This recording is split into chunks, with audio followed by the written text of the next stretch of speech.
Howard Phillips Lovecraft, born August 20th, 1890, at his family home in Providence, Rhode Island, lived a very sheltered life, and he was closer to his nanny than he was to his own parents. So behind closed doors and high walls, he developed his style. He's inspired Stephen King, Clive Barker, numerous comic books and role-playing games. He's been the inspiration of many writers who've come after him, such as August Derleth. It was within these walls that he developed his cloying, poetic mastery of the English language, which makes his poetry so unbearable, but his prose so appealing and fascinating. For the purposes of this monologue, I'm not going to get into atavisms, archetypes, egregores, colossal belief aggregates, or things of that nature. I'll save that for another monologue.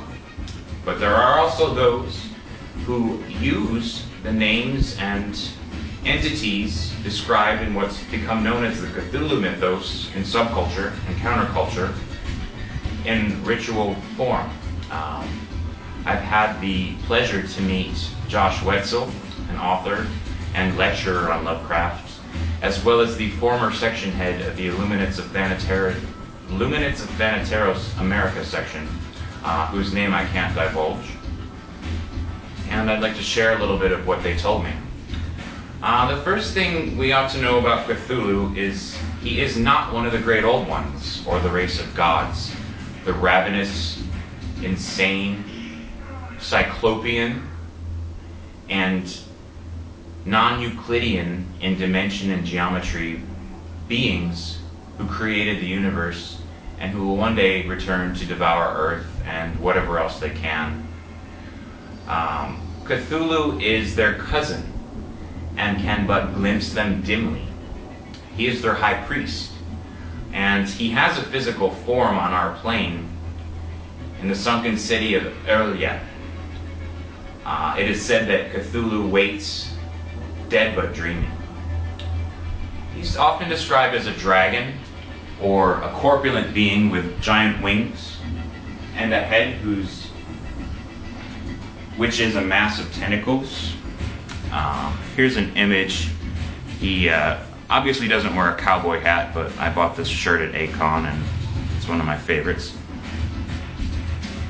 And he sits atop a carven obelisk, carven with runes and hieroglyphs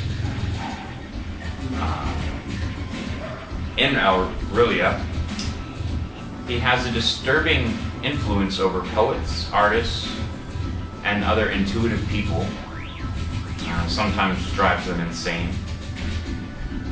And there are also those that help him, both humans not affiliated with the Deep Ones and the Deep Ones, who are among Lovecraft's vast cosmology of beings, the hierarchy of beings, and I will get into them at a later date, along with Shoggoths, servitors, egregores, etc. The Deep Ones are humans who become amphibious with maturity, and they take to the ocean and become immortal. You can kill them, but it's awfully difficult. Let's see.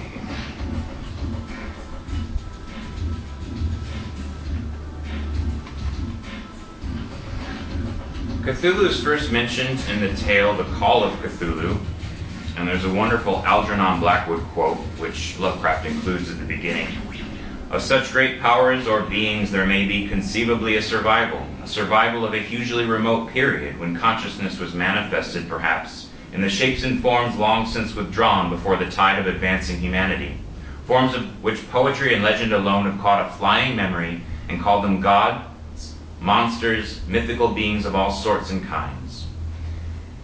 And then the first thing that the main character says upon seeing a bas relief of Cthulhu is, the most merciful thing in this world, I think, is the inability of the human mind to correlate all of its contents. We live on a placid island of ignorance in the midst of black seas of infinity, and it was not meant that we should voyage far.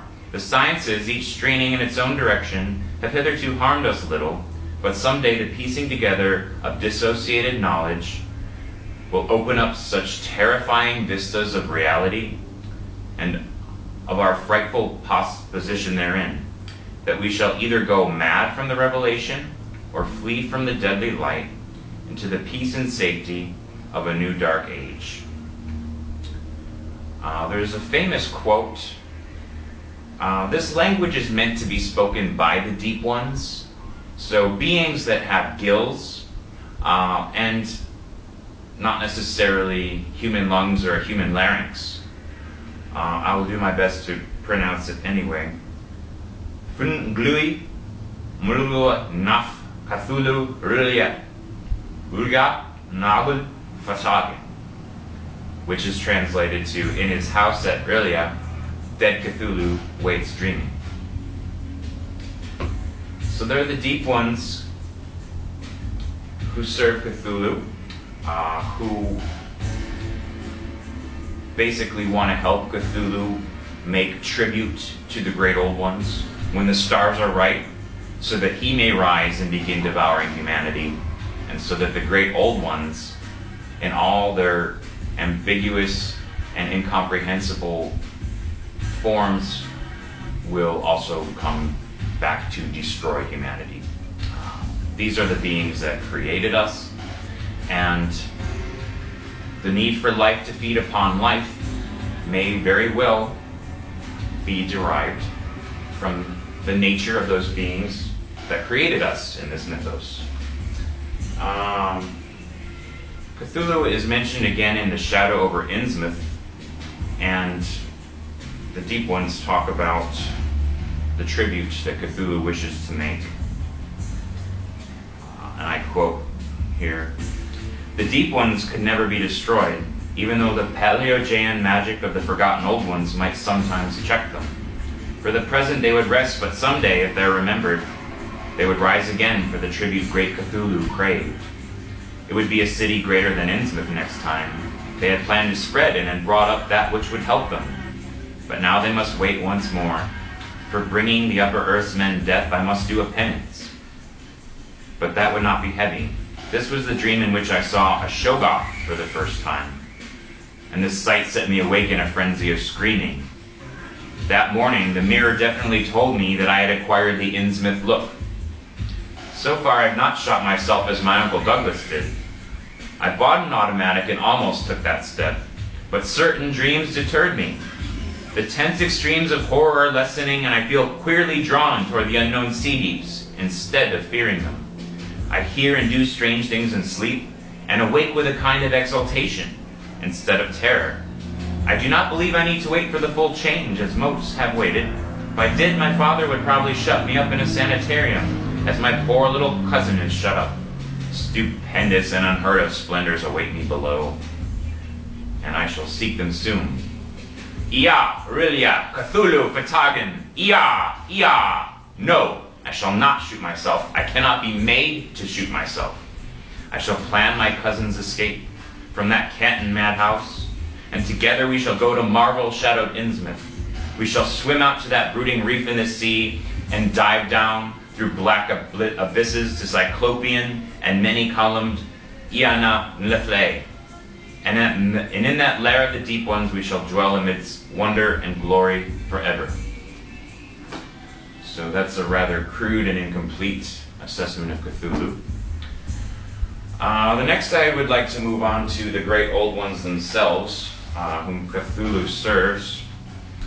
The first is considered the creator of the others, and indeed the creator of our universe.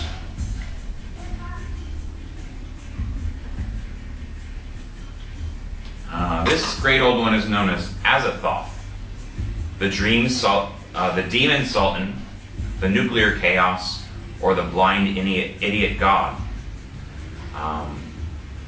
There are three possible etymological origins that I've come up with, to the best of my research, behind the name Azathoth.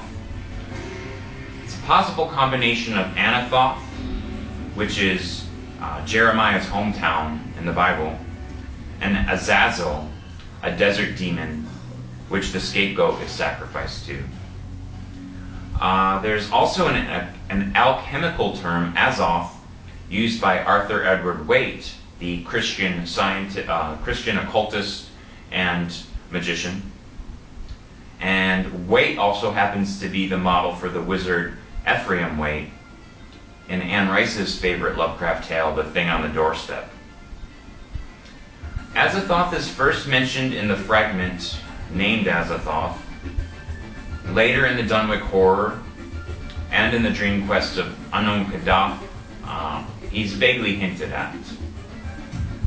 Azathoth is a blind, mad idiot who created the universe and the rest of the great old ones to the mad piping of flutes, and then rested. And this is my third possible origin of Azathoth. He created and then rested, much like Lord Dunsany's Mana Yud Sushai in The Gods of Pagana. Several modern occultists have designed rituals working with Azathoth, including Peter Carroll, one of the founders of the Illuminates of Thanateros, as well as the former section head of the Illuminates of Thanateros America section, whose name I respectfully do not divulge. Next is Yog-Sothoth. Yog-Sothoth is mentioned in the Dunwich Horror, that terrible movie which is made cool by Dean Stockwell, in which he uses the word Yog-Sothoth as a way to protect himself from the attempted enchantments of someone far more nefarious. Yog-Sothoth could be possibly conceived of as only a congeries of iridescent globes, yet stupendous in its malign suggestiveness. Yog-Sothoth is the key. Yog-Sothoth is the gate. He's referred to as the Beyond One in the Lovecraft tale Horror in the Museum. He is also referred to as the All-in-One and One-in-All. And he's mentioned in the case of Charles Dexter Ward. To please this deity could bring knowledge, yet court disaster. He knows the gate, he is the gate. For those of you with Kabbalistic knowledge of any sort, you know there is an 11th Sephira known as Thoth, which some believe is Malkuth before the fall.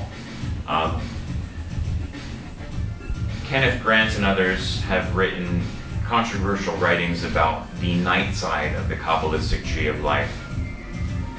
But most agree that Thoth is the gateway to the abyss and the night side of the tree, which instead of being connected to by the paths, instead of connecting the Sephiro through paths, it connects them through the tunnels of Set. And Thoth is the gateway guarded by the demon Karanza. So I draw similarities between those particular entities. Let's see. So Yog-Sothoth is the gate. Next is Shub-Niggurath, first mentioned in the Lovecraft tale The Last Test in 1928.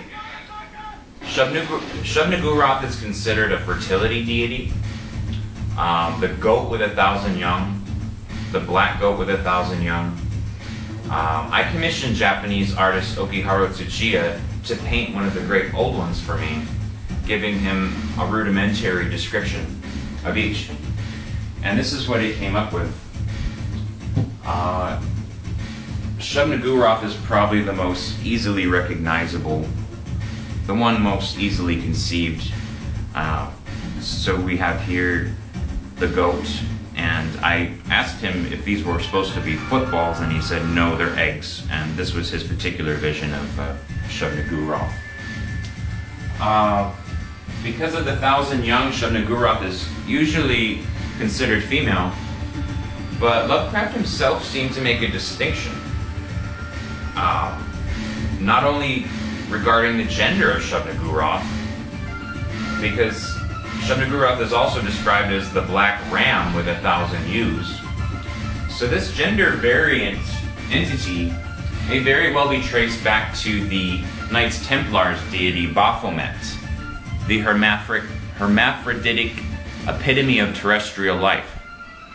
The Knights Templar are, of course, an order within the Freemasons, and that'll probably be a subject of a later monologue.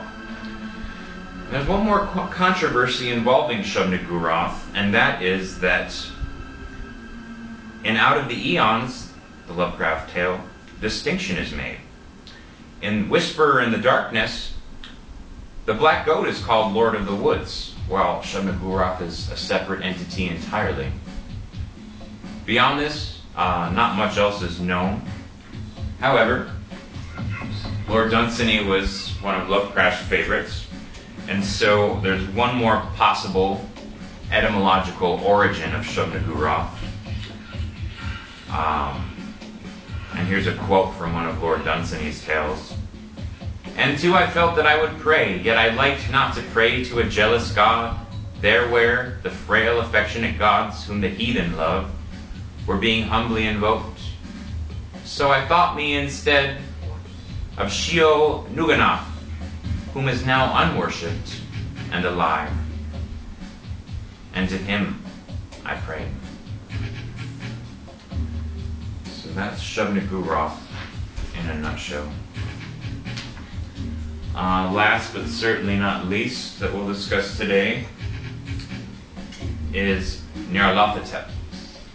Now, Nyarlathotep is the only one of the great old ones ever to directly communicate with humans, ever to assume a form that could be described as perceptible, for the most part non-theriomorphic. And there's one example of Nyarlathotep talking directly to a human being without driving that human being insane or killing him outright. And there's a blending of the Dunsanian fantasy tales with the Cthulhu mythos in the novella known as The Dream Quest of Unknown Kadath. This is the only example of one of the great old ones ever speaking directly to a human being. And I quote, it's a rather long-winded spiel.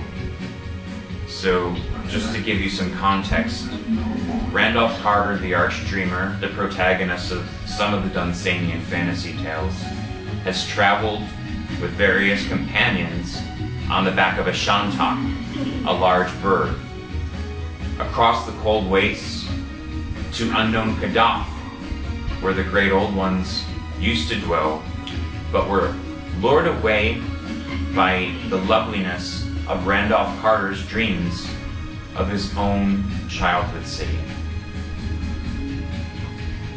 So, a figure that looks pharaoh-like is escorted by a row of slaves, which are piping and trumpeting. And the figure speaks. "Sir Randolph Carter, in the name of the other gods, I spare you, and charge you to seek the sunset city which is yours, and to send thence the drowsy, truant gods from whom the dream world waits.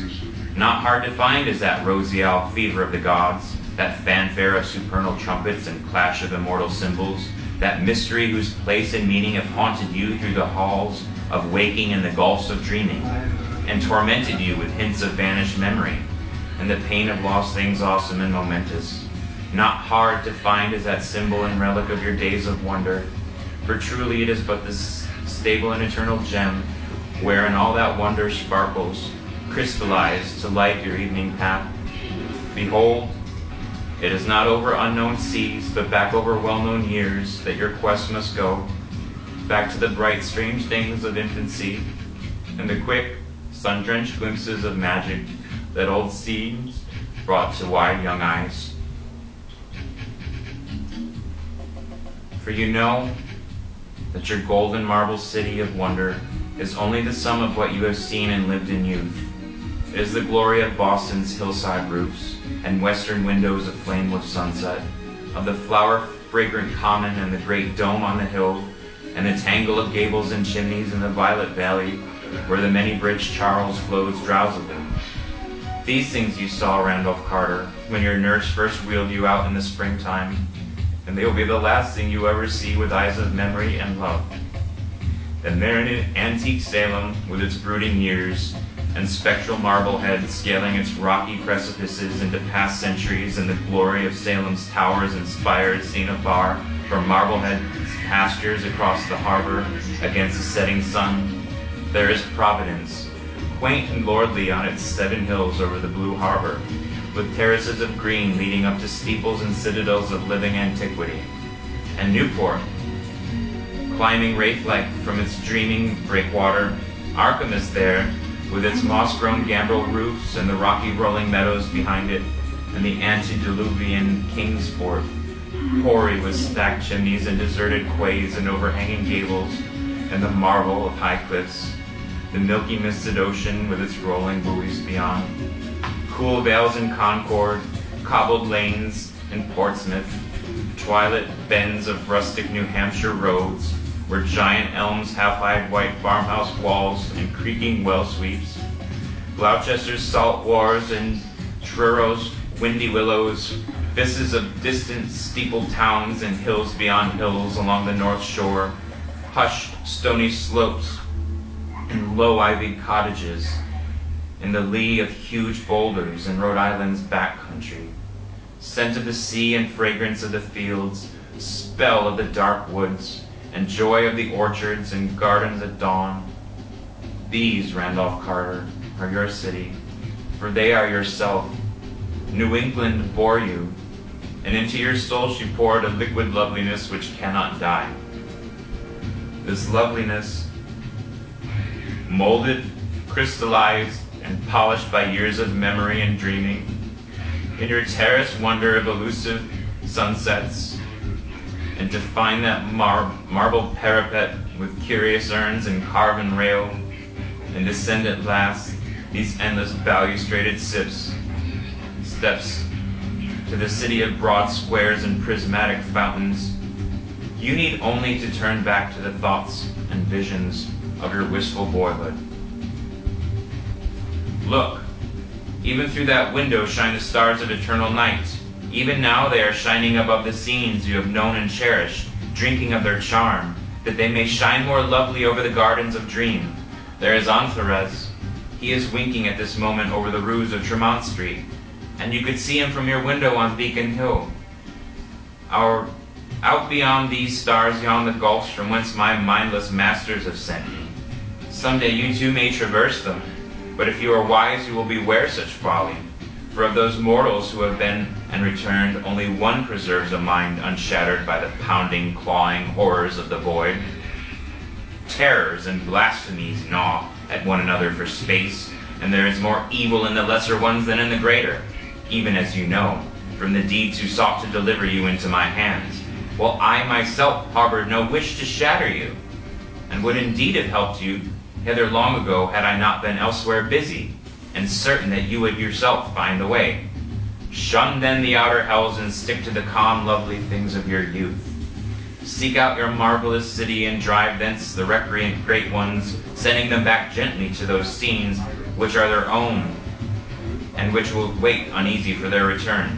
Easier even than the way of dim memory is the way I will prepare for you. See, there comes hither a monstrous Shantak, led by a slave who for your peace of mind had best keep invisible. Mount and be ready there. Yogash the Black will help you on the scaly horror. Steer for the brightest star just south of its zenith. It is Vega, and in 2 hours will be just above the terrace of your sunset city. Steer for it only, till you hear a far-off singing in the high ether. Higher than that lurks madness, to rein your Shantak when the first note lures. Look then back to earth, and you will see shining the deathless altar flame of Irid Na from the sacred roof of a temple. The temple is in your desiderate sunset city, so steer for it before you hear the singing and are lost. When you draw nigh the city, steer for the same high parapet whence of old you scan the outspread glory, prodding the Shantak till he cry aloud. That cry the great old ones will hear and know as they sit on their perfumed terraces, and there will come upon them such homesickness that all of your city's wonders will not console them for the absence of Kadath's grim castle and the shent of eternal stars that crowns it.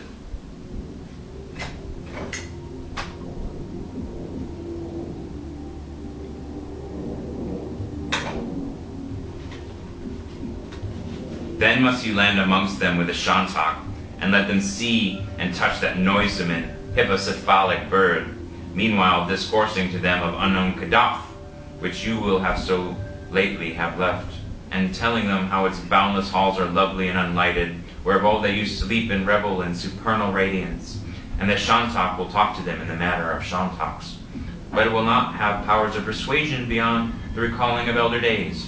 Over and over you must speak to the wandering great ones of their home and youth, till at last they will weep and ask to be shown the returning path they had forgotten.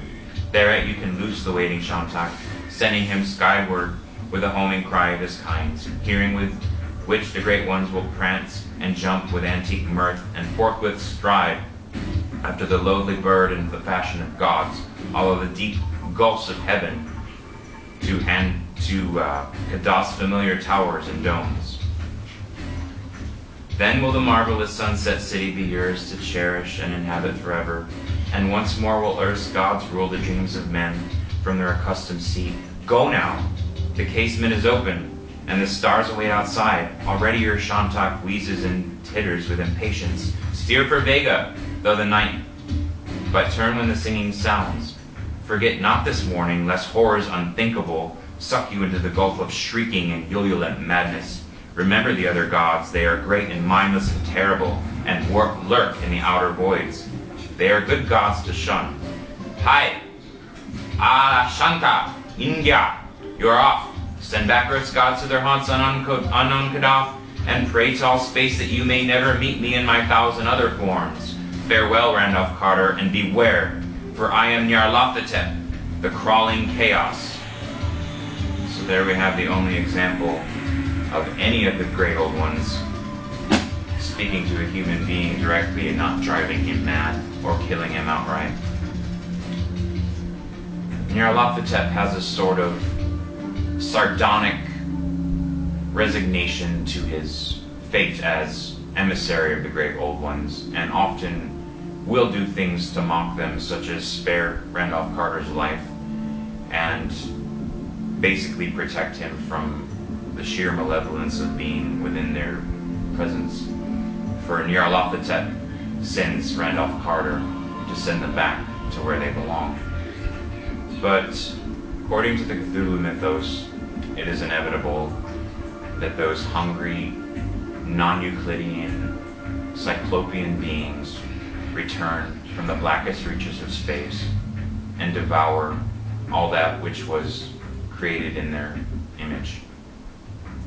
The life which needs to feed on life in order to live.